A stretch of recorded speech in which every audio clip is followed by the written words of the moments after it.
नमस्कार dear student, हम देख रहे थे हमारा चैप्टर है नीट और जेई का केमिकल इक्विलिब्रियम स्टार्ट किया था और इक्विलिब्रियम में कुछ बेसिक डेफिनेशंस देखी थी कि इक्विलिब्रियम होती क्या है हमारी। आज दोबारा से फटाफट रिवाइज करा देते हैं। हम इक्विलिब्रियम पढ़ी थी हमने और इक्विलिब्रियम के लिए दो प्रकार की केमिकल रिएक्शंस पढ़ी, ठीक है। पहले पार्ट में तो इक्विलिब्रियम होती क्या है हमने देखा था कि कोई रिएक्शन होती है, वो चल रही है, रिएक्टेंट से प्रोडक्ट बन रहा है, ठीक है। और रिएक्टेंट से प्रोडक्ट बन रहा है, यहाँ पर हमने जो केमिकल रिएक्शंस थी वो रिएक्शंस की दो टाइप की पढ़ी थी। एक होती है रिवर्सिबल रिएक्शन और एक होती है इरिवर्सिबल रिएक्शन। ठीक है। तो देखिए बच्चों, में रिवर्सिबल रिएक्शन और इरिवर्सिबल रिएक्शन के लिए कुछ बातें बताई थी आपको कि रिवर्सिबल रिएक्शन क्या होती है, जो दोनों डायरेक्शन में चलती हैं।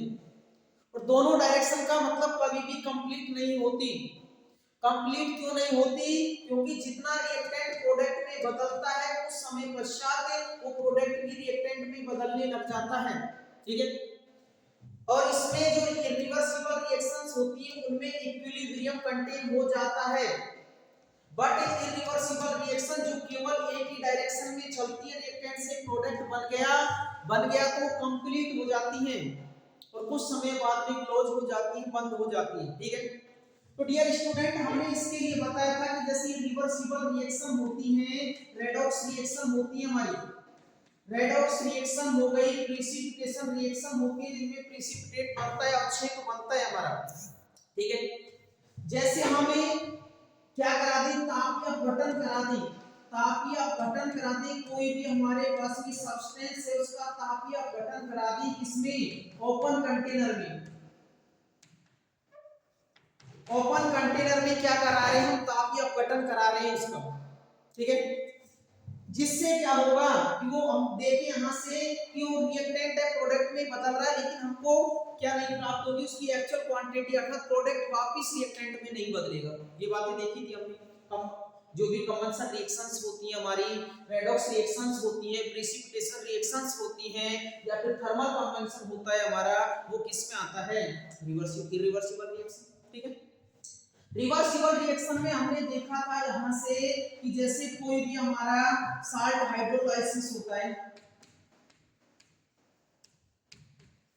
साल्ट हाइड्रोलाइसिस जो आयनिक इक्विलिब्रियम इसी में पढ़ेंगे। साल्ट हाइड्रोलाइसिस होता है, कैसा होता है? एक रिवर्सिबल रिएक्शन होती है। रिवर्सिबल रिएक्शन में देखिए हमारे पास में साल्ट किससे बनता है? एसिड और बेस से बनता है। और एसिड और बेस से, एसिड और बेस होते हैं हमारे, एसिड एंड बेस होते हैं, दो टाइप की पढ़ते हैं डियर स्टूडेंट। दो टाइप के कौन से पढ़ते हैं? एक आता है स्ट्रॉन्ग एसिड और वीक बेस।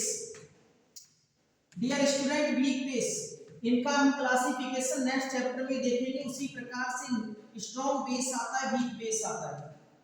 आपने 9th में पढ़ा होगा कि हम क्या करते हैं, अगर स्ट्रॉन्ग एसिड और स्ट्रॉन्ग बेस की रिएक्शन करा देते हैं, साल्ट बनता है, साथ में H2O की फॉर्मेशन हो जाती है, हमारी साल्ट की फॉर्मेशन हो जाती है, साल्ट की फॉर्मेशन होती है।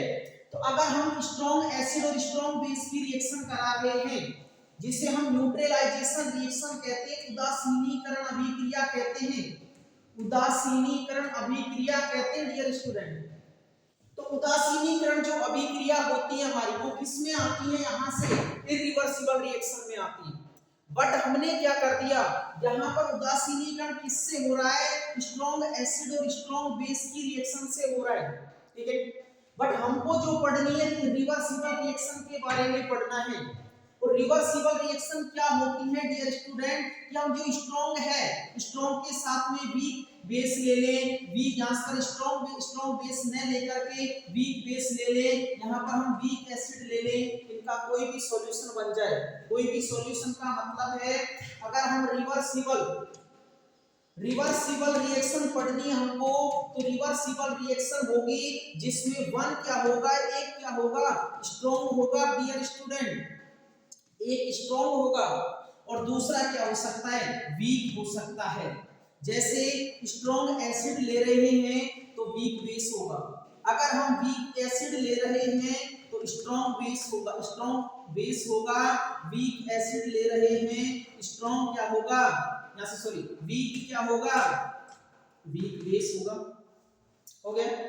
उसी प्रकार से हम यहाँ पर एक वीक जो सॉरी स्ट्रॉन्ग एसिड और एक वीक बेस रख सकते हैं। एक क्या होना चाहिए, स्ट्रॉन्ग होना चाहिए, दूसरा क्या होना चाहिए, वीक होना चाहिए। दोनों वीक वीक होते हैं तो भी कैसी हो जाती है हमारी रिवर्सिबल रिएक्शन हो जाती है। होती वही न्यूट्रलाइजेशन रिएक्शन है, बट एक वीक हो गया तो उस वीक जो एसिड होता है या वीक फिर बेस होता है, हम इलेक्ट्रोलाइट पढ़ेंगे तो ये वीक एसिड या फिर वीक बेस होते हैं, वीक बेस होते हैं जिन्हें हम इलेक्ट्रोलाइट कहते हैं। इलेक्ट्रोलाइट कहते हैं, ये इलेक्ट्रोलाइट क्या होते हैं, वीक होते हैं, वो पार्शियली आयोनाइज होते हैं। ठीक है, पार्शियली आयोनाइज होते हैं, 100% आयोनाइज नहीं होते हैं। इसलिए क्या होता है, ये कैसे हो जाते हैं, हमारी एक रिवर्सिबल रिएक्शन में आ जाते हैं, जिनका हम हाइड्रोलाइसिस पढ़ेंगे। ठीक है, नेक्स्ट चलते हैं। नेक्स्ट चले हम यहाँ पर नेक्स्ट देखा था हमने, क्या देखा था, देखो नेक्स्ट देखा था हमने इक्विलिब्रियम, और इक्विलिब्रियम के लिए कुछ हमने यहाँ पर ग्राफ बनाए थे। कुछ ध्यान आ रहा होगा, जो पहला पार्ट था उसमें हमने इक्विलिब्रियम के बारे में पढ़ा था, डिटेल से पढ़ा था। आज बेसिक बता रहे हैं इक्विलिब्रियम। कोई रिवर्सिबल रिएक्शन है, रिएक्टेंट से प्रोडक्ट बन रहा है, रिएक्टेंट की कॉन्सेंट्रेशन, रिएक्टेंट की concentration with respect to time, with respect to time, जैसे जैसे टाइम बढ़ेगा कॉन्सेंट्रेशन डिक्रीज होगी। इतना आता भी है, कॉन्सेंट्रेशन डिक्रीज होगी और प्रोडक्ट की कॉन्सेंट्रेशन इंक्रीज होगी। ठीक है डियर स्टूडेंट, नेक्स्ट देखिए, जैसे जैसे कॉन्सेंट्रेशन डिक्रीज हो रही है विद रिस्पेक्ट टू टाइम, लेकिन एक टाइम ऐसा आएगा, एक स्टेप ऐसी आएगी, उस स्टेप पर क्या हो जाएगा, जो रिएक्टेंट है और कौन है, प्रोडक्ट है, उस रिएक्टेंट और प्रोडक्ट की जो कॉन्सेंट्रेशन है वो क्या हो जाएगी, कांस्टेंट हो जाएगी। That is called equilibrium. ठीक है, दैट इज कॉल्ड क्या हो जाए, कोई भी रिवर्सिबल रिएक्शन है, रिवर्सिबल रिएक्शन में रिएक्टेंट और जो प्रोडक्ट हैं उनकी कॉन्सेंट्रेशन कांस्टेंट हो जाए, कम हो, ज्यादा हो, बराबर हो, कोई दिक्कत नहीं है, बट टाइम के रिस्पेक्ट में कांस्टेंट हो जाए, क्या कहलाती है, इक्विलिब्रियम कहलाती है। ठीक है, नेक्स्ट, अगर रिएक्टेंट से प्रोडक्ट बन रहा है, ये कैसी होगी, फॉरवर्ड रिएक्शन होगी, अग्र अभिक्रिया होगी, ये कौन सी होगी, पश्च अभिक्रिया होगी। ठीक है, अग्र अभिक्रिया है, पश्च अभिक्रिया है, बट अगर कॉन्सेंट्रेशन में चेंज नहीं हो रहा, इसमें चेंज नहीं हो रहा, with respect to time concentration constant हो गई। ठीक है, कॉन्सेंट्रेशन कांस्टेंट हो गई तो हम देखते हैं रेट ऑफ रिएक्शन, क्या देखते हैं, रेट ऑफ रिएक्शन क्या होता है, हम कॉन्सेंट्रेशन में चेंज इन कॉन्सेंट्रेशन अपॉन में change in time, change in concentration upon change in time. ठीक है, तो चेंज इन कॉन्सेंट्रेशन, जितना रिएक्टेंट प्रोडक्ट में बदल रहा है डियर स्टूडेंट, उतना प्रोडक्ट रिएक्टेंट में बदल रहा है। ठीक है, क्या होगा, जितनी कॉन्सेंट्रेशन रिएक्टेंट में चेंज आएगा टाइम के रिस्पेक्ट में, उतना ही किसमें आएगा, प्रोडक्ट में आएगा।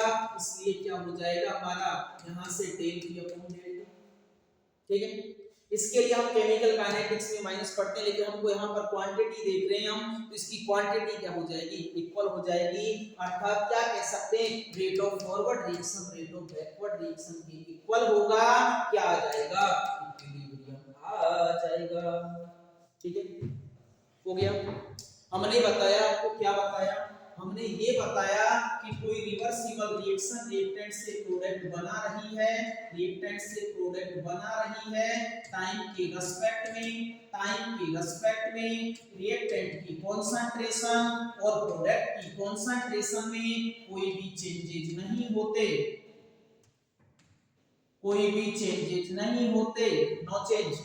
और क्या हो जाए, rate of forward reaction rate of backward reaction के इक्वल हो जाए, क्या कहलाता है, इक्विलिब्रियम कहलाता, दैट इज इक्विलिब्रियम। ठीक है, अब कोई डाउट नहीं होना चाहिए इक्विलिब्रियम में कि इक्विलिब्रियम होता क्या है। ठीक है, नेक्स्ट नेक्स्ट हमने इसके लिए कुछ ग्राफ बनाए थे, जो पिछली क्लास में हमने ग्राफ बना लिए थे कि इसके बीच में कंसंट्रेशन और टाइम के बीच में रेट ऑफ रिएक्शन, अर्थात rate of forward reaction, rate of backward reaction, तो रेट ऑफ रिएक्शन और कंसंट्रेशन वर्सेस किसके बीच में टाइम, और दूसरा बनाया था रेट ऑफ रिएक्शन वर्सेस किसके बीच में टाइम। ठीक है, कांस्टेंट होती है, कम ज्यादा हो सकती है, लेकिन इसके लिए हम देखें तो रेट ऑफ रिएक्शन देखें टाइम के रिस्पेक्ट में, रेट ऑफ रिएक्शन टाइम के रिस्पेक्ट में क्या हो जाती है, इक्वल हो जाती है, इक्वल हो जाती है rate of forward reaction rate of backward reaction के इक्वल हो जाती है, क्या आता है हमारा इक्विलिब्रियम आता है। ठीक है, जो पिछले क्लास में हमने पढ़ाया था, रिवाइज करा था। नेक्स्ट चलते हैं। नेक्स्ट चले हमको पढ़ना है कैरेक्टरिस्टिक ऑफ इक्विलिब्रियम स्टेट। हमारी इक्विलिब्रियम स्टेट आ गई एक ऐसी स्टेट जिस पर रिएक्टेंट और प्रोडक्ट होते हैं, उन रिएक्टेंट और प्रोडक्ट की कंसंट्रेशन तो क्या हो जाए दोस्तों, कांस्टेंट हो जाए, but rate of forward reaction rate of backward reaction के इक्वल हो जाए। ठीक है, अब नेक्स्ट हमको इनके कुछ कैरेक्टरिस्टिक गुण देखने हैं कि क्या क्या कैरेक्टरिस्टिक होते हैं इक्विलिब्रियम स्टेट। ठीक है, पहला पॉइंट देखो दोस्तों, पहला पॉइंट क्या है, कब आएगी इक्विलिब्रियम। इक्विलिब्रियम कब आएगी, जब रिएक्टेंट की कंसंट्रेशन एंड प्रोडक्ट की कंसंट्रेशन क्या हो जाए, कांस्टेंट हो जाए, क्या हो जाए, कांस्टेंट हो जाए, स्थिर हो जाए समय के साथ में, अभिकारक और उत्पाद की सांद्रता में कोई परिवर्तन ना हो। ठीक है, नेक्स्ट दूसरा पॉइंट देखा कि rate of forward reaction rate of backward reaction के इक्वल हो जाए, क्या हो जाएंगे, इक्वल हो जाए, बराबर हो जाए, क्या आ जाएगी, हमारी साम्य अवस्था आ जाएगी, इक्विलिब्रियम स्टेट आ जाएगी। ठीक है, आगे देखो, आगे हमने कहा था, क्या कहा था, दो प्रकार की रिएक्शन पढ़ी थी दो प्रकार की रिएक्शन हमने क्या कहा था उसमें कि जो रिवर्सिबल रिएक्शन होती हैं उनके लिए हम इक्विलिब्रियम आता है। ठीक है, तो ये जो इक्विलिब्रियम होता है, ये जो इक्विलिब्रियम होता है ये किस में आता है, रिवर्सिबल रिएक्शन में। किस कैसा नेचर का होता है, रिवर्सिबल नेचर का होता है, केवल रिवर्सिबल रिएक्शन में आता है। रिवर्सिबल का मतलब है जिनमें रिएक्टेंट जितना रिएक्टेंट प्रोडक्ट में बदल रहा है उतना प्रोडक्ट रिएक्टेंट में भी बदलना चाहिए, अर्थात जो डायरेक्शन जो हमारी रिएक्शन है वो दोनों डायरेक्शन में चलनी चाहिए। ठीक है, नेक्स्ट देखो, नेक्स्ट हमने कहा कैसा होता है इक्विलिब्रियम, एक कोई रिएक्शन लिखी हुई है हमारे पास में, इक्विलिब्रियम पर है। इक्विलिब्रियम का मतलब रुकी नहीं है रिएक्शन, ध्यान से देखना है, रिएक्शन बंद नहीं हुई है, जितना रिएक्टेंट प्रोडक्ट में बदल रहा है उतना प्रोडक्ट रिएक्टेंट में भी बदल रहा है। बदलने का मतलब है जो इक्विलिब्रियम होता है वो कैसा होता है, डायनेमिक नेचर का, डायनेमिक नेचर का होता है, डायनेमिक नेचर का होता है। इसका मतलब है जो साम्य अवस्था होती है, क्या होती है बच्चों, साम्य अवस्था होती है, कैसी होती है, गतिक होती है, गतिक प्रकृति की, गतिक प्रवृत्ति की होती है, गतिक प्रवृत्ति की होती है, डायनेमिक इन नेचर होती है। डायनेमिक इन नेचर के बाद में हम देखें तो जो रिएक्शन की रेट, इसके बाद में नेक्स्ट देखो, हमने रिवर्सिबल रिएक्शन में आपको बताया था इक्विलिब्रियम आएगा, लेकिन किस में आएगा, क्लोज कंटेनर में आएगा। किस में आएगा, क्लोज कंटेनर में आएगा। किस में आएगा, केवल और केवल बंद पात्र में ही साम्य अवस्था आ सकती है, साम्य स्थापित हो सकता है। तो साम्य कब स्थापित होगा, केवल बंद पात्र में स्थापित होगा। ठीक है, नेक्स्ट आता है हमारा यहां से देखो, नेक्स्ट में हमने कहा था यहां से, तुमने पढ़ा होगा, किसमें पढ़ा होगा, थर्मो में पढ़ा होगा, एक गिब्स फ्री एनर्जी होती है, पर गिब्स फ्री एनर्जी के लिए एक रिलेशन भी होता है, वहां पर भी हम इक्विलिब्रियम देखते हैं थर्मोडायनेमिक्स में। और थर्मो में देखते हैं तो हमारा गिब्स फ्री एनर्जी में रिलेशन आता है del G equal to del G not plus में R T L N Q, R T L N Q. ठीक है, क्या होती है लिख देते हैं हम, क्या होती है यहां से कहें तो ये होती है हमारी Gibbs free energy, Gibbs free energy, Gibbs free energy. ये क्या होती है standard Gibbs free energy, standard Gibbs free energy होती है। यहां से R universal gas constant, gas constant, universal gas constant जिसकी वैल्यू अलग अलग पुट करते हैं हम 0.0821 लीटर एटीएम पर मोल केल्विन, पर मोल केल्विन। दूसरी वैल्यू डिपेंड करती है 8.314 जूल पर मोल केल्विन। तीसरी वैल्यू अप्रोक्सीमेट 2 कैलोरी पर मोल केल्विन होती है। तीन वैल्यू होती है। टी क्या है टेम्परेचर, टी क्या है टेम्परेचर, क्यू क्या है क्वाड्रेंट रेशियो, क्वाड्रेंट रेशियो या हम कह सकते हैं अभिक्रिया गुणनफल, अभिक्रिया भागफल, अभिक्रिया गुणांक। रिएक्शन का किसी भी टाइम पर, किसी भी टाइम पर अभिक्रिया गुणांक होता है। कोई रिएक्शन है प्रोडक्ट की कॉन्सेंट्रेशन अपोन में रिएक्टेंट की कॉन्सेंट्रेशन, साथ में उनके स्टोइकियोमेट्रिक कोएफिशिएंट होते हैं जिसे देखेंगे अभी, अभिक्रिया गुणांक को भी देखेंगे। अभिक्रिया गुणांक होता है एनी टाइम, किसी भी टाइम पर कैलकुलेट कर सकते हैं, एनी टाइम एनी स्टेप कभी भी कैलकुलेट कर सकते हैं। तो ये हमारी बातें होती हैं, कुछ होती हैं। नेक्स्ट देखिए, नेक्स्ट हमने कहा इसके लिए, नेक्स्ट कहा हमने इसके लिए कि जो इक्विलिब्रियम स्टेट होती है, इक्विलिब्रियम स्टेट होती है, उस इक्विलिब्रियम स्टेट पर डेल जी की वैल्यू 0 होती है। बताना ये चाह रहे थे हम कि इक्विलिब्रियम स्टेट होती है, उस इक्विलिब्रियम स्टेट पर डेल जी की वैल्यू 0 होती है। कोई दिक्कत? यहां पर रखा, यहां पर रखा तो हम देख रहे हैं यहां से डेल जी नॉट की वैल्यू आ गई माइनस में R T L N. Del G 0 होता है, ठीक है, कब इक्विलिब्रियम पर, और इक्विलिब्रियम पर जो ये होता है एनी टाइम पर, वो हमारा क्यों किसके इक्वल हो जाता है के इक्विलिब्रियम के इक्वल हो जाता है, क्योंकि इक्विलिब्रियम स्टेट पर देख रहे हैं, इसके बारे में अभी पढ़ेंगे हम। ठीक है, देखो आर टी एल एन के इक्विलिब्रियम, और इसको चेंज करना तुम जानते हो, फाइंड कर सकते हैं, आगे भी रिलेशन पढ़ेंगे हम। 2.303 आर टी लॉग के। किसी को कोई दिक्कत हो परेशानी हो बता सकता है, ठीक है, कोई दिक्कत हो बताओ। नेक्स्ट पढ़े हम आगे, नेक्स्ट आगे बढ़ेंगे, ये फॉर्मूले से हम आगे भी रिलेशन देखेंगे गिब्स फ्री एनर्जी और जो हमारा इक्विलिब्रियम कांस्टेंट होता है उसमें रिलेशन देखेंगे। ठीक है, आगे बढ़े, आगे बढ़े हम, आगे बढ़े तो हम क्या कह रहे हैं यहां से कि कोई भी हमारी इक्विलिब्रियम स्टेट है, इक्विलिब्रियम स्टेट है, इक्विलिब्रियम स्टेट का मतलब कोई रिवर्सिबल रिएक्शन है, और रिवर्सिबल रिएक्शन है,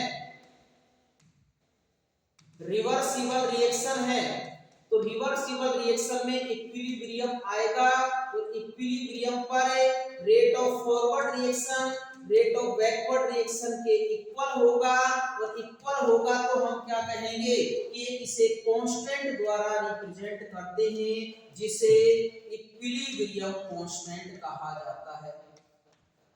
क्या कहा जाता है? इक्विलिब्रियम कांस्टेंट कहा जाता है। ठीक है, क्या कहा जाता है? इक्विलिब्रियम कांस्टेंट कहा जाता है। देखो फटाफट, क्या कहा? कांस्टेंट हो जाए, क्या कांस्टेंट? रिएक्टेंट और प्रोडक्ट की कंसंट्रेशन कांस्टेंट हो जाए। सेकंड पॉइंट में rate of forward reaction rate of backward reaction के इक्वल हो जाए। ठीक है, इक्विलिब्रियम स्टेट किसमें आती है? केवल रिवर्सिबल रिएक्शन में आती है, जिसके लिए हम ग्राफ भी बनाए हमने। इसके लिए इक्विलिब्रियम स्टेट डायनेमिक नेचर की होती है, गतिक प्रवृत्ति की होती है। ठीक है।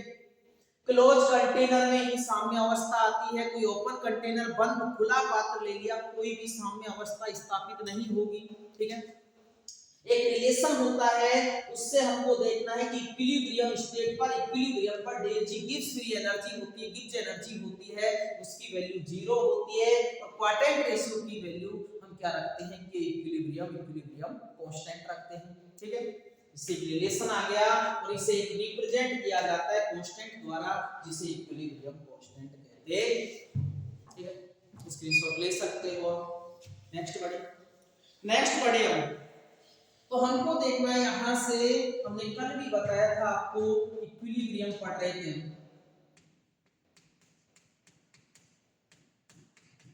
इक्विलिब्रियम, ठीक है, देखा था। और इक्विलिब्रियम में हमने इसके टाइप्स बताए थे, कुछ क्लासिफिकेशन बताया था, ध्यान आ रहा होगा आपके, नहीं ध्यान आ रहा हो तो पिछली वीडियो देख सकते हैं, ठीक है। यहां पर भी बताएंगे। हमने कहा इक्विलिब्रियम 3 टाइप का होता है। पहला आता है फिजिकल इक्विलिब्रियम, पहला आता है फिजिकल इक्विलिब्रियम,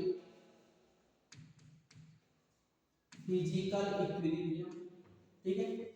दूसरा आता है आयोनिक इक्विलिब्रियम, और थर्ड पढ़ेंगे हम केमिकल इक्विलिब्रियम,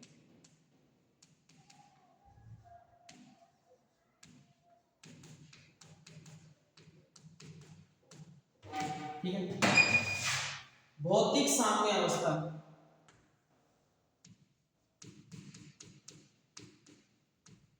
भौतिक साम्य अवस्था, आयनिक साम्य अवस्था,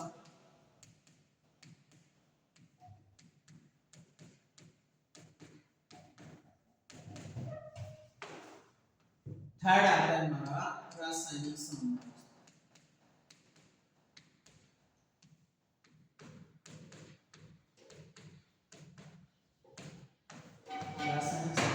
ठीक है। इतना तो आता ही है। देखिए हमने देखा यहां से भौतिक साम्य अवस्था, साम्य अवस्था सीख लिया, भौतिक साम्य अवस्था किस में आए, फिजिकल स्टेट में, फिजिकल स्टेट में, फेजेज में, फिजिकल फेज होते हैं उनमें आ जाए। उनका मतलब इक्विलिब्रियम किस में आती है, फिजिकल फेज में आती है, फिजिकल फेज में आती है, ठीक है। और फिजिकल फेज में भी केवल और केवल ओनली सेम कंपाउंड, इसमें सेम कंपाउंड भी, सेम कंपाउंड में, इसका मतलब हो गया, यहां से देखो डियर स्टूडेंट, इसके बीच में आ जाए ऐसी साम्य अवस्था जो केवल भौतिक अवस्थाओं की, भौतिक अवस्था, भौतिक अवस्था, भौतिक अवस्थाओं में आती है, भौतिक अवस्थाओं में समान यौगिक में आती है, समान यौगिक में आ जाए। समान यौगिक का मतलब देखो, समान यौगिक का मतलब है हमारा, यहां से हमने एग्जांपल लिया, एग्जांपल आ गया H2 लिक्विड में है हमारे पास में, H2O को किसमें बदल दें, गैसियस वेपर फेज में बदल दें, तो जो इक्विलिब्रियम आएगा कैसा होगा, भौतिक इक्विलिब्रियम। हमारे पास में H2O सॉलिड था बर्फ के रूप में, हमने इस H2O को किसमें बदल दिया, लिक्विड में बदल दिया, जो साम्य अवस्था आएगी क्या आएगी, भौतिक साम्य अवस्था, फिजिकल इक्विलिब्रियम। कोई दिक्कत। नेक्स्ट देखो, नेक्स्ट में हमने कहा यहां से हमारे पास सॉल्यूट है, सॉल्यूट सॉलिड में है, सॉलिड से सॉल्यूट किसमें बदल रहा है, एक्वस सॉल्यूशन में बदल रहा है, जो साम्य अवस्था, जो इक्विलिब्रियम आएगी, फिजिकल इक्विलिब्रियम। सॉल्वेंट है सॉलिड में, सॉल्वेंट एक्वस सॉल्यूशन में बदल जाए, कैसा आएगा, फिजिकल इक्विलिब्रियम। कोई सॉलिड है सीधा गैस में बदल जाए, तो जो फिजिकल फेजेज होते हैं, फिजिकल स्टेट होती हैं, उन फिजिकल स्टेट में जो समान कंपाउंड में, सेम कंपाउंड में जो इक्विलिब्रियम आता है, क्या होता है, फिजिकल इक्विलिब्रियम, जिसके बारे में आगे बातें नहीं पढ़ेंगे, इतना ही पढ़ेंगे, ठीक है। नेक्स्ट देखो, नेक्स्ट है हमारे पास में यहां से आयनिक साम्य अवस्था, आयनिक इक्विलिब्रियम क्या होता है। आयनिक इक्विलिब्रियम में हम कह रहे हैं यहां से आयनिक रिएक्शन होती है, ठीक है, क्या होती है आयनिक रिएक्शन। नेक्स्ट पढ़ेंगे एसिड बेस में कुछ भी साल्ट हाइड्रोलाइसिस पढ़ेंगे। तो जो आयनिक रिएक्शन होती हैं, आयनिक रिएक्शन होती हैं, आयनिक अभिक्रियाएं होती हैं, आयनिक अभिक्रिया होती है, उन आयनिक अभिक्रिया में क्या होता है, जो इक्विलिब्रियम सेटअप होता है, जो इक्विलिब्रियम सेटअप होता है, जो साम्य स्थापित होता है, जो साम्य स्थापित होता है, क्या कहलाता है, आयनिक इक्विलिब्रियम कहलाता है, ठीक है। आयनिक रिएक्शन है हमारे पास में, जैसे एग्जांपल देखिए हम, एग्जांपल में हमारे पास में NaCl सॉलिड में था, हमने इसे क्या डाला, H2O में डाला, और H2O में डाला तो इसने Na पॉजिटिव एक्वस में, और क्या बना लिए, Cl नेगेटिव एक्वस सॉल्यूशन में। इनके बीच में जो इक्विलिब्रियम सेटअप होगा वो क्या है, आयनिक इक्विलिब्रियम, ठीक है, कोई दिक्कत नहीं होनी चाहिए, फिजिकल इक्विलिब्रियम और आयनिक इक्विलिब्रियम, ठीक है। नेक्स्ट देखो, नेक्स्ट देखा हमने, नेक्स्ट है हमारे पास में केमिकल इक्विलिब्रियम, नेक्स्ट है हमारे पास में केमिकल इक्विलिब्रियम। क्या होता है देखो, केमिकल रिएक्शंस होती हैं, केमिकल रिएक्शंस होती हैं, केमिकल रिएक्शंस होती हैं, केमिकल रिएक्शंस होती हैं, उनमें सेटअप जो हमारा इक्विलिब्रियम होता है, रासायनिक अभिक्रिया होती हैं, उन रासायनिक अभिक्रिया में, रासायनिक अभिक्रिया में स्थापित जो साम्य अवस्था होती है, स्थापित साम्य अवस्था होती है, साम्य होता है, क्या कहलाता है, केमिकल इक्विलिब्रियम कहलाता है। जैसे एग्जांपल देखें, जैसे एग्जांपल देखें हम, हमारे पास में नाइट्रोजन गैस, हमारे पास में हाइड्रोजन गैस 1:3 में रिएक्शन कर रही है, और क्या बना रही है, अमोनिया गैस बना रही है। इनके बीच में जो सेटअप होगा इक्विलिब्रियम, वो क्या कहलाएगा, केमिकल इक्विलिब्रियम। क्या कहलाएगा, केमिकल इक्विलिब्रियम। कोई दिक्कत, हम कह रहे हैं तीन टाइप का है हमारा, फिजिकल, केमिकल और आयनिक इक्विलिब्रियम। नेक्स्ट देखो, नेक्स्ट हमने कहा यहां से कि जो केमिकल इक्विलिब्रियम हमको पढ़ना है, तो इसके बारे में आगे देखते हैं बातें। हमको पढ़ना है यहां से केमिकल इक्विलिब्रियम,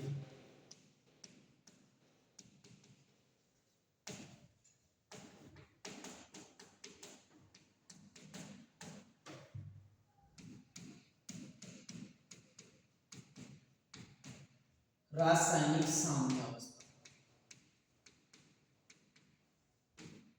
रासायनिक साम्य अवस्था, ठीक है।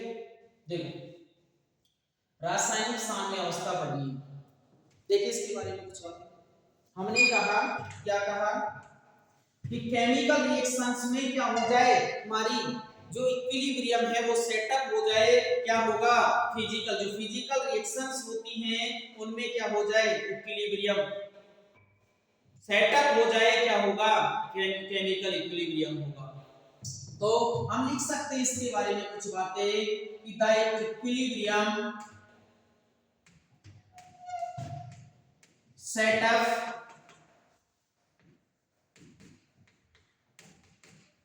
इन केमिकल रिएक्शंस, इन केमिकल रिएक्शंस, जो हमारी रासायनिक अभिक्रिया होती है, रासायनिक अभिक्रिया में स्थापित साम्य अवस्था, स्थापित साम्य अवस्था क्या कहलाती है, रासायनिक साम्य अवस्था कहलाती है, ठीक है। अब देखो, जो रासायनिक साम्य अवस्था होती है इसको दो पार्ट में डिवाइड किया जाता है, इसको दो पार्ट में डिवाइड करके पढ़ते हैं। अब दो पार्ट क्या है, पहला पार्ट आता है हमारा यहां से, पहला पार्ट आता है हमारा यहां से सहमांगी साम्य अवस्था, सहमांगी साम्य, होमोजेनियस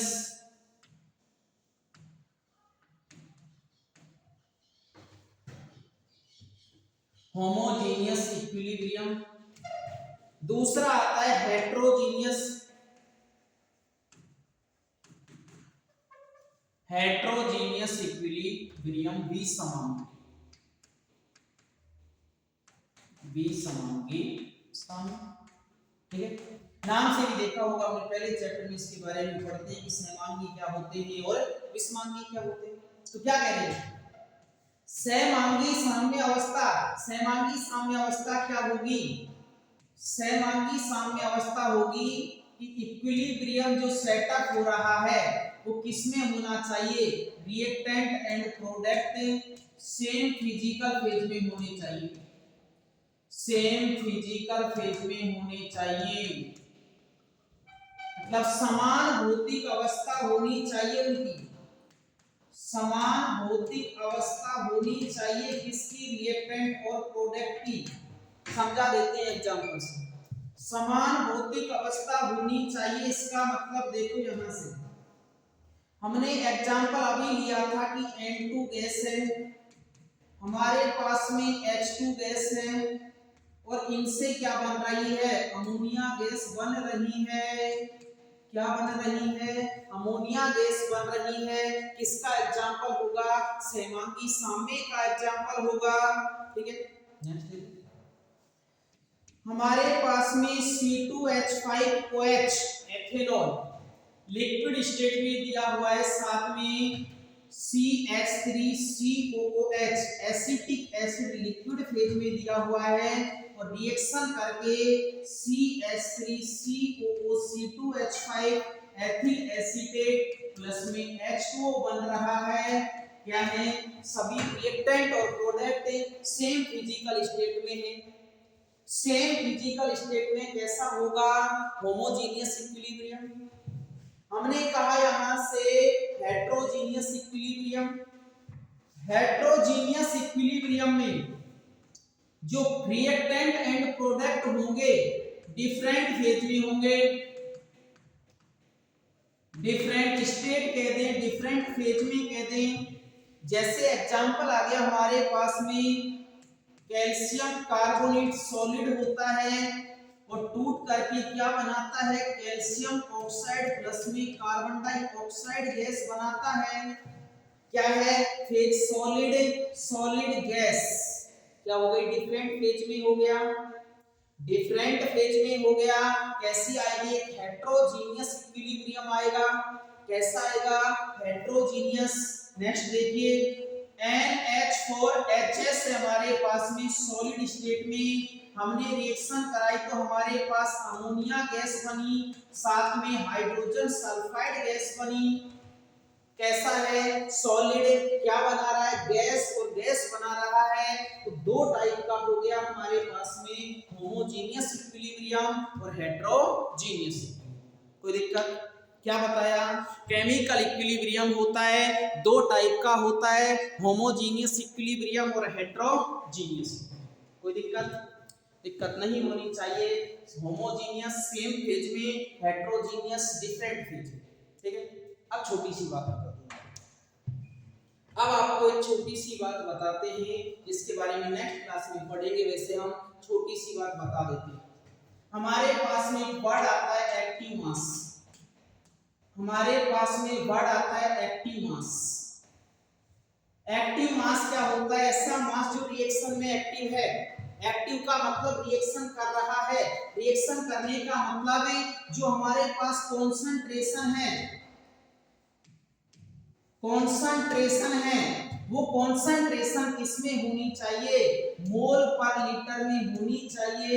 वही क्या होगा, एक्टिव मास होगा। क्या होगा, एक्टिव मास होगा। ठीक है, एक्टिव मास के बाद में इस एक्टिव मास को एक कैपिटल कोष्ठक होता है उसके द्वारा रिप्रेजेंट करते हैं, कॉन्सेंट्रेशन ही केवल कैपिटल कोष्ठक द्वारा रिप्रेजेंट करते हैं। जो एक्टिव है, जो रिएक्टेंट से प्रोडक्ट बना रहा है, वो क्या होगा, एक्टिव मास। ठीक है, यहीं पर आ जाता है हमारे पास में law of active mass, law of active मास।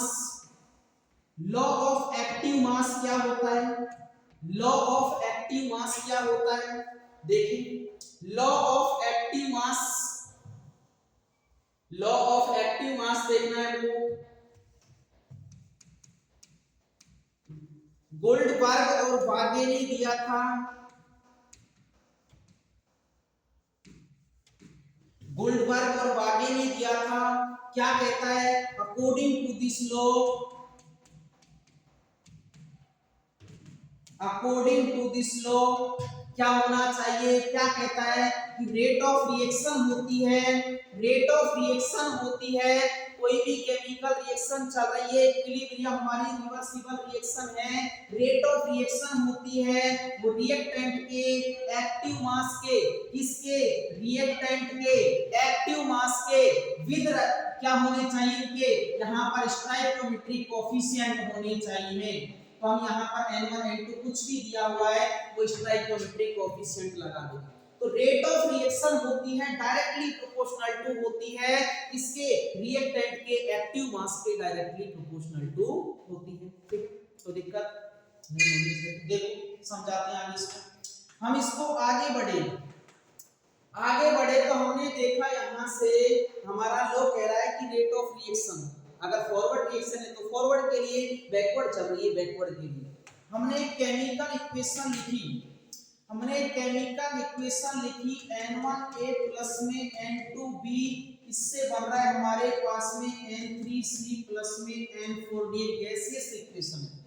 ये कैसी है, फॉरवर्ड रिएक्शन, ये कैसी है, बैकवर्ड रिएक्शन। हो गया, ये हमारी फॉरवर्ड रिएक्शन, फॉरवर्ड रिएक्शन, ये कैसी है, बैकवर्ड रिएक्शन। हो गई।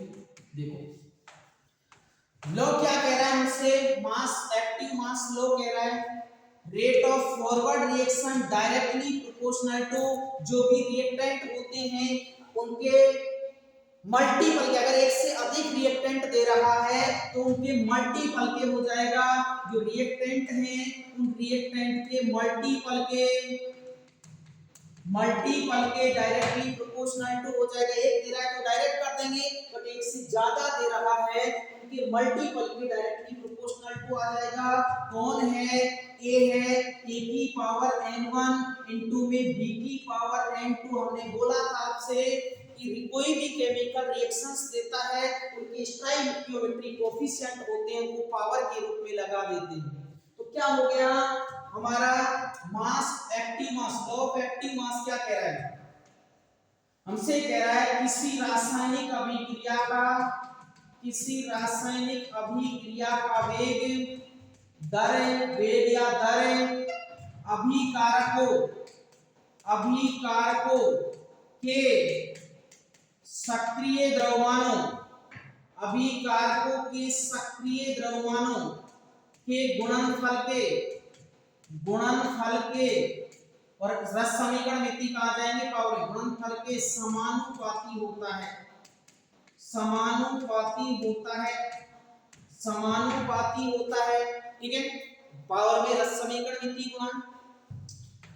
देखो rate of backward reaction directly proportional to c की पावर n3 d की पावर n4, कोई दिक्कत नहीं होनी चाहिए। हमने समान प्रोपोर्शनल टू का साइन हटाया, रेट ऑफ एक कांस्टेंट आ गया kf, a की पावर n1 इनटू में b की पावर n2। हमने कांस्टेंट हटाया, rate of backward reaction kb, b यहां से c की पावर n3 d की पावर n4, कोई दिक्कत, सिर्फ हटाया हमने कांस्टेंट। क्या है, kf and kb reaction constant है, रिएक्शन रेट कांस्टेंट, अभिक्रिया नियतांक, अभिक्रिया के दर नियतांक है, कोई दिक्कत नहीं है। देखो नेक्स्ट आपको दिखाना चाह रहे हैं हमें कि हमने इक्विलिब्रियम पढ़ लिया, एट इक्विलिब्रियम पर हमने बोला था आपसे rate of forward reaction rate of backward reaction के इक्वल होती है, rate of forward reaction rate of backward reaction के इक्वल होती है। रेट ऑफ फॉरवर्ड रिएक्शन है kf, a की पावर n1 b की power n2 equal to kb c की पावर n3 d की पावर n4, कोई दिक्कत नहीं है। नेक्स्ट देखो, नेक्स्ट हमने किया इसको, तो हमारे पास में kf, हमारे पास में kf upon kb equal to आ गया c की पावर n3 d की पावर n4 अपॉन में a की पावर n1 इंटू में b की पावर n2, कोई दिक्कत नहीं, सिर्फ इसको यहाँ पर लेके आ गए और इसी को एक नया कांस्टेंट नाम दे दिया गया जिसे क्या कहा जाता है, कि इक्विलिब्रियम कहा जाता है। क्या कहा जाता है, कि इक्विलिब्रियम, कि इक्विलिब्रियम का मतलब, कि इक्विलिब्रियम का मतलब इक्विलिब्रियम कांस्टेंट कहा जाता है, इक्विलिब्रियम कांस्टेंट कहा जाता है, साम्यावस्था स्थिरांक कहा जाता है, साम्यावस्था स्थिरांक कहा जाता है। क्या कहा जाता है, साम्यावस्था स्थिरांक कहा जाता है। कोई दिक्कत नहीं होनी चाहिए। क्या कह रहा है हमसे, के इक्विलिब्रियम कह रहा है, देखो के इक्विलिब्रियम कह रहा है के एफ अपॉन के बी बराबर में c की पावर n3 d की पावर n4 अपॉन में a की पावर n1 इंटू में b की पावर n2 हो गया। क्या बना सकते हैं, ratio of rate of forward reaction,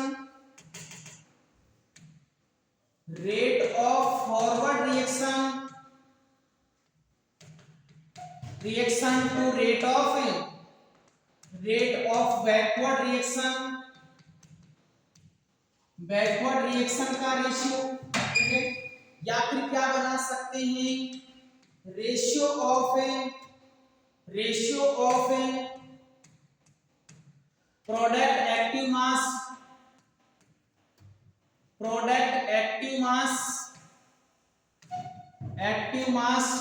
to reactant